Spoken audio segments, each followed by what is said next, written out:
Holly, thank you so much. We are outside. We're in nature too, Holly. A little bit different though on Wisconsin Avenue with our good friend Derek Thomas of Thomas Landscapes. And you know, I'm kind of sad because we're saying goodbye to summer and hello to fall in just a couple of weeks. But you're talking about it and you're saying, be encouraged. Look at these beautiful flowers. Look at the flowers. Look at the colors. I mean, the thing about fall, not only is the season changing, which is exciting. I mean, we'd get bored if it was only like rainy season and dry season. So we get a chance with the cool down of temperatures to enjoy some late summer perennials, and also what I'm calling this is first to fall, because you know you get things like the chrysanthemums and the ornamental grasses. Now all season long these grasses have been putzing around, and now they're finally throwing up those plumes, which are part of the excitement of fall. All right, I'll be encouraged. Yeah, things like the chrysanthemum. Now, you know, one of the things that I love to do, I love to decorate the front and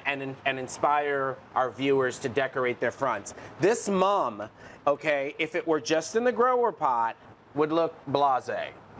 I found this, this is a really cool pot because of the patina. It looks almost antiqued. You can pop the mum in there. Now, if you don't want all that color, what you can think about doing, why not go with an ornamental grass? I love and that. you get a completely different look for the front. The thing to think about when you're looking at doing containers is you want to think about the different plants that you can use this time of the year. These ornamental peppers, they are amazing. You get these reds and these purples, and that naturally occurs. Now, if you give this a little bit of water, don't overwater these, they will dry up the leaves and you'll be left with the peppers. Things like these daisies, they're at their end, but it can be a really good start for us. Pop your gloves on, Allison. I want you to give me a hand putting together. We're going to put together a planter inspired by fall. Okay. And this container here, another container that I found, it's got some really interesting taupes and some blues. Very pretty. It's not that, you know, electric that you would think about for summer. We're going to start with the Russian sage, and that's going to be our focal point. When you're doing containers, you always want to create a focal point. Now, that's the reason we call this a focal point. It's a little bit higher. You need the gloves, Derek. I'm not doing it. Now, what about let's use some of that dwarf grass, that dwarf penstenium. Yeah, go ahead and pop it out of the container. I'm going to pop this daisy out of the container there. Okay, Now, we're going to pop this right in the front there. Okay. And let's do the peppers. Yeah.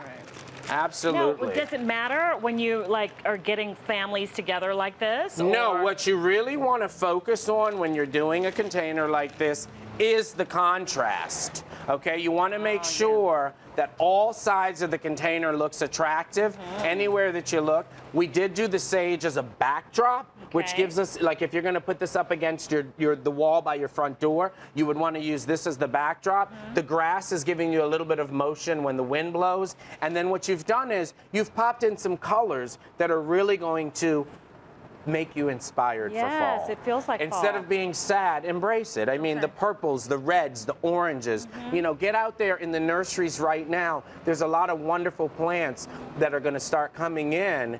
And as I said, this is the first of fall. So think about it when you're doing it. And remember, you can also change it up a bit. So say, for instance, you wanted to give a little bit more symmetry to that front.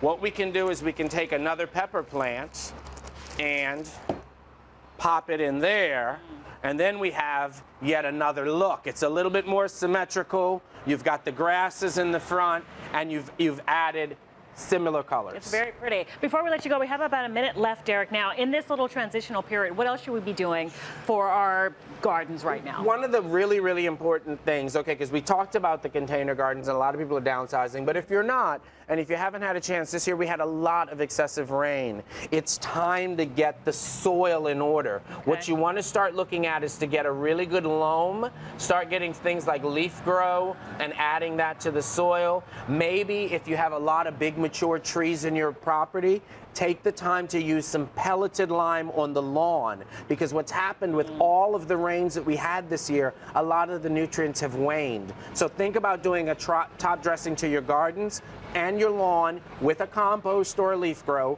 and adding a pelleted lime, especially to the lawn areas. That's going to help, and it's going to get, you know, if your soil is healthy, your plants are healthy. I love it. Okay. We'll be right back. This is Derek. Can I keep these? Yes, you can keep those, and follow me at Derek Thomas Thomas. Garden Guy. A lot of these questions came from you guys. Keep them coming. We'll be right back. Thanks, Derek.